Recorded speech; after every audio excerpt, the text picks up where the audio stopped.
Hello, hello, hello, and welcome to my YouTube channel. My name is Jameelah, and I am a master manifester, and so are you. If you're watching content like this, I already know you are. What we like to talk about, what I like to talk about on this channel, and I'm sure what the viewers love to hear about, and I'm sure talk about on their spare time, is manifesting. Everything related to manifesting. The name of the channel is Manifesting Magic with Dr. J, because we manifest all during the day, all the time, everywhere we go and everything we do. But what we want to manifest is the magic. We want to do that focused, intentional, easy but relaxed and flowy manifesting to create that awesome balance that we are looking for in life, that it's sometimes elusive to us, right? So anyway, got on my Dr. J little necklace today. I got this from somewhere. I got it in copper. Turns out I don't really like copper that much, so I plan to redo this Dr. J in silver or rose gold or something like that. Not yellow gold, silver or rose gold, something like that. Anyway, let's get to it. 4 ways to live in creation as opposed to survival, right? So we've all heard about living in survival. We hear it all the time. Living in survival pretty much means that you're always at the mercy of what other people, places, and things are doing. You're not creating your own waves in your life. You're always reacting to what's happening to the world around you, right?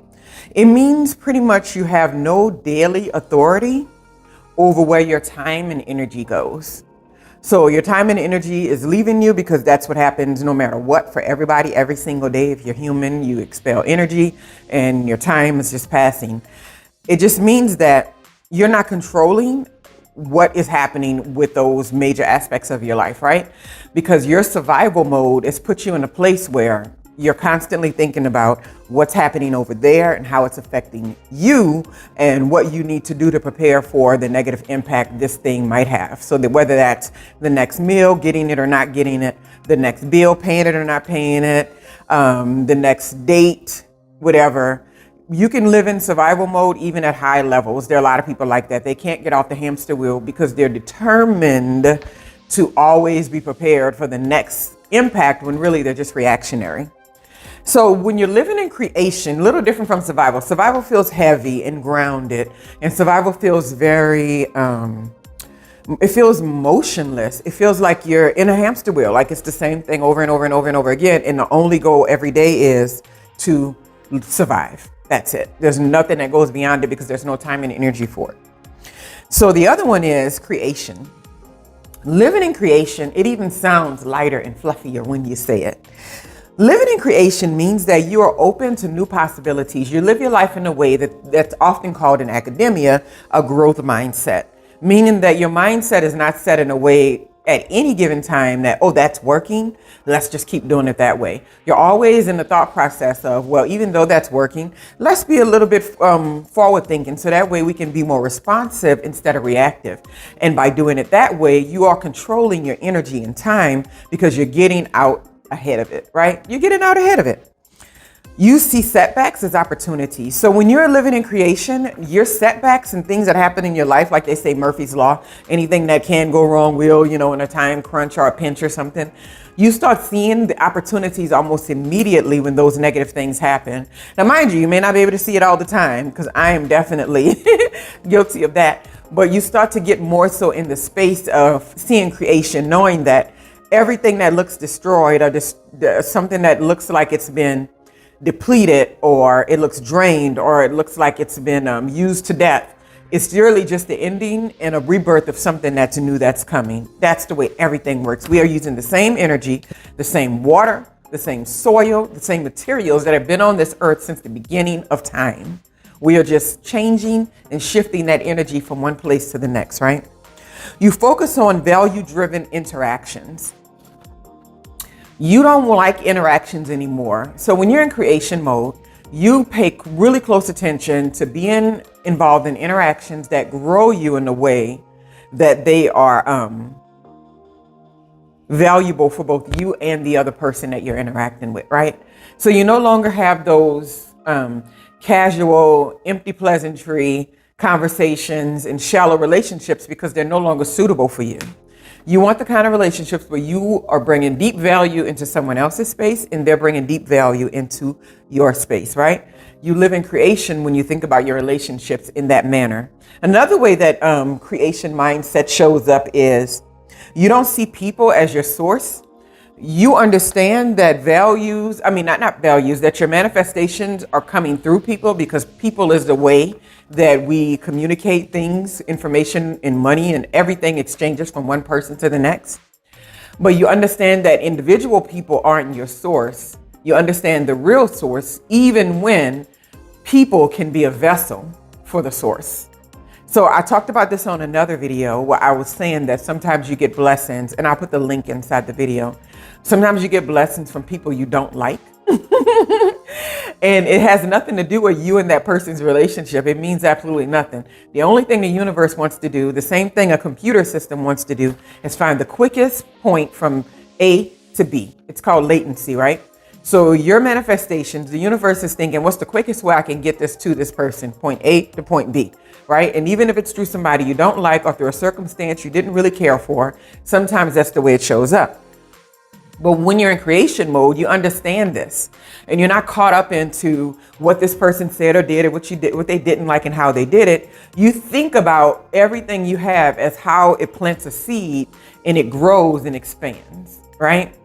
So you see everything as an evolution as opposed to some finite, heavy, factual ending. And that's just all it is, right? So we're talking about survival and creation. You want to be living in creation, open, rather than survival, closed and tight, right? So number one, 4 ways to live in creation and not survival is definitely connecting to the present, or what you might call connecting to the presence. So we all know that we can get to these places in meditation. We probably like, oh, please don't say meditation again. I already know. But I mean, it is the quickest way to slow everything down and get to the place where you are able to tap into that quiet, small place inside of you that's always there, that has everything you need: the strength, the humility, the confidence, the ambition, the whatever skill set or whatever you need to dig inside of yourself, emotion or characteristic. There's a piece inside of you that has all of that stuff. And the only way to quiet everything down enough to hear it is the best way, sometimes through meditation. And being present just means that whatever you're experiencing at any given moment, you are there for it, right? So you're dropping your kids off at school. You don't walk away from the school or either drive away and think, wait, what did we just do? What was she even wearing? What was the last thing we said to each other? No, it's shutting off everything and getting really present, having a conversation on the way to the school, talking about some stuff at the school, taking a moment to see what they're wearing, taking a moment to be blessed that your children are healthy and whole, hoping they have an amazing day. That's what being present feel like. You're tapping into the part of you that knows everything is okay, no matter what's happening in the bigger picture, right? So how we do that is by withdrawing physically to some degree. So that's the meditation part. We can also find this peace and this presence through reading. I find that's a good one for me. And any activity that I can do that stops me from reacting to everything around me, but instead puts me in a place of responding to everything, or even being out ahead of it, right? So I'm not frazzled throughout my day. And I've been really working on that, especially creating schedules and plans and alarms. And it's working out really good for the most part. I can't stay on track with everything, but it definitely takes the frazzle out of my day, right? So I'm learning to respond to what's happening in the world and make a plan for it, as opposed to, let's just fix this right now. Let's just fix it, just reacting, right? So that's number one. You have to live in creation as opposed to survival. You have to be in a place to connect with the present moment, in a place to connect with the presence, the universe, in a place to connect with the I am, right? That part of you that no one else can see, that no one else has access to, but you and your creator. That's it. Number 2 way of living in creation and not survival is remembering that creating through matter takes a lot of time and energy, right? So when you are in the place where you start meditating and quieting your mind and slowing things down, it puts you in such a better position to bring things to you with little effort. Sometimes it's so easy to see a goal or a destination and you look across and you're just like, wow, the fastest way for me to get there is for me to physically take my body and go through the motion and the rigmarole to get from this spot to that spot. And then I can have it, right? That's the way our tangible survival type mindset works on a regular basis. Where you want to get to when you're manifesting with ease, when you're manifesting as focused, when you are living in creation on a daily basis, is getting into the place where you understand that your physical action and activity has to be inspired and it has to be in divine timing for it not to just be exerting more energy and effort and not getting results, right? We can't see enough possibilities in what's happening all around us because we so often only work from what we can see in the physical space and not necessarily what is actually available to us. So I'm standing here right now and I'm thinking about something that I want to create or accomplish or do or have, right? And I know how these things happen for other people. But of course, my situation and my journey is different. It's unique, right? Well, I'm at a standstill. I don't know what information or what steps to take next, right? So I have a mentor and they tell me this is the next best step of action that I can take. So, but in this meanwhile, so say 2 weeks are passing. I've applied for some positions. I've, put my name in the pool for some contract work. I knocked on this door, did this, whatever. But then like nothing's happening, right? I'm just like, well, I get nothing happens overnight. But, I want to see some action. I want to see something going on, right? At that time, you don't know what conversations your names are in. You don't know who's bringing you up. You don't know who's knocking on another door for you just because they thought of you or they thought about something that you could be interested in or they thought about you would be a perfect fit for something. So just keep it in mind that don't let your energy turn negative or become cluttered in any kind of way and become in survival mode and start getting desperate just because you can't keep your mind on the idea that your creation of things is much longer than the universe's creation of things. So you have to get on the frequency of the thing that you want in a faster way than thinking all the time of physically attacking and accomplishing and getting it. You have to get to the place where you are in the present moment and you're clearing out the clutter and those things have an easier and clear path directly to you and in positive ways, right? Because sometimes stuff show up in crappy ways. Like, yeah, we wanted $1 million, but we didn't want our spouse to die for the life insurance for us to have the $1 million. So you want to be a little more clear on your manifestation. Number three way to live in creation and not in survival is remembering also too that when you are creating through the universal manifesting and faster and cleaner and easier methods, right? That it doesn't work the same way that our regular three-dimensional lifestyle works, right? So it's like you want a peanut butter and jelly sandwich. I'm standing here to get that sandwich. I need about 5 tools, right? I need a butter knife. I need some peanut butter. I need some jelly. I need some bread and probably, let's put a plate to put it on, right? Or maybe if you're a person that don't like your peanut butter with your jelly, you have a separate utensil. So you have all these pieces put together. So for me to get to that, I need to get from here and then I need to get to my kitchen counter. In between the space of my kitchen counter, there are all sorts of obstacles, right? Most of them I can maneuver. I've crossed those obstacles before. I know how to walk across a carpet on the floor. I know how to walk around a table. I know how to open a refrigerator. I know how to open a cabinet, right? These things are not challenges to me because I know how to create this in matter really well. But for some of the other things in your life that are not that, 1, 2, 3, 4, 5, 6, where you can't see the steps, you have to remember that it requires a lifestyle change to manifest in that way. It's not just something you say, I'm going to meditate this month so I can just get the job that I want, and then I'm going to go back. Most people don't think like that because you start seeing how easy it is to get the things that you want, and you get even more things. You get things that's dropped off into your space because your energy is good and it's clean and it's fresh and it's not heavy, and you make people and places and things want to be in your space, right? So it requires a full lifestyle change. Remember that. And not allowing your mind to get in the way so often, being a director of your mind and not allowing your mind to make you the actor.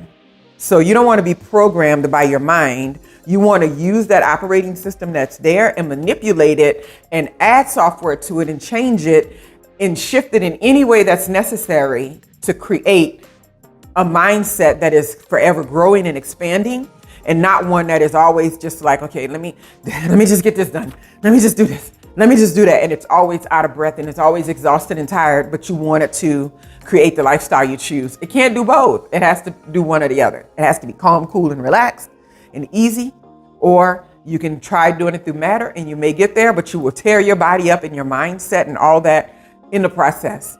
And it's been said and showed so many times in so many environments. Number 4 way to stay in creation and not survival. When you're living the lifestyle change, that's the important part, right? Is, I'm looking at my notes. Number 4, figuring out these things early on in your situations to avoid a lot of suffering. So when people say figure it out early, well, yeah, if you're 20 something, you may not even be thinking like this, right? Because the brain is not all the way matured sometimes for a lot of people. But it's just figuring out this early on as soon as possible. Figuring out as soon as possible that you don't have the tools or the ability to create through matter, to create in a rigid way and have a peaceful, easy, relaxed lifestyle, like all the things that you really want, that is not an ability that you have using just your mindset and just your ambition and just your tools for success, right? You're going to have to go through tapping other people. You're going to have to go through meditating. You have to read a lot of material. You're going to have to get to the space where you are always looking for the opportunity. Because when you're in that space, the opportunity, no matter what that opportunity is, it's always looking for you. It's always looking for a vessel, right? So you won't spend so much time trying to change people when you realize that the real work is done on the inside of you. So creation mode says you meet people and you're out in public places and you want to have them in your space and you want to make a friend or whatever it is and make a connection. Survival says, let me force this person into a role that fits my life or they can be useful to me to some degree because I need a warm body. I need a person that delivers this because, well, I'm just not believing in source. I'm believing that this person right here is going to deliver this thing that I'm wanting, right? That's when you're in survival mode. What you turn into when you get in creation mode, when you meet people and you're in contact with them and you're creating those value friendships or value relationships that we were talking about, you realize that when you meet people and your perspective of them is of a certain way, or it's negative, or it's about usury, or it's about not a reciprocal relationship, that there is work that needs to be done on the inside of you. And until that work gets done, you're not going to be able to create so clearly because you're still going to be seeing too much of a survival perspective as opposed to a creation perspective, right? So just keep this in mind. You want to learn to live in creation and not survival. And that way you meet other people who are in creation. Every project or every opportunity or everything that lands in your space is always going to be very easy to see how it can grow into something more beautiful. And even when that thing doesn't happen exactly as your brain kind of lined it up, it can still see where something else can be created, or where beautiful things were already created, right? Or beautiful things are being created all day, every day, as long as you are tapped into that frequency, right? So when you're not seeing the beautiful things, just know I must be in survival mode. How can I get out of survival mode? Get into the present moment. Keep in mind how long it takes to create things in matter. It takes 30 years to own a house most of the time if you're only doing it through matter in this country. 30 years. You don't have 30 years to give away to own a home. You know what I mean? That's a lot of time. So think more about how much can I get into the presence, get into the frequency of creating through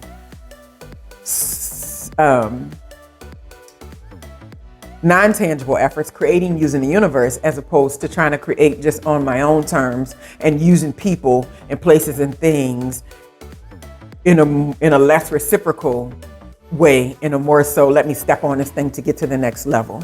It won't be like that. Anyway, I hope this is a good video for you all. I hope you're having a really good Wednesday, I think it is. I'm glad people don't say hump day as much. It sounds ridiculous. I think social media killed that. Anyway, but if you say hump day, it's all good. Hope you like and subscribe the video if you're into that thing. Share it with somebody if you like this kind of material. And until next time, live in creation, not survival. Have a wonderful, wonderful day.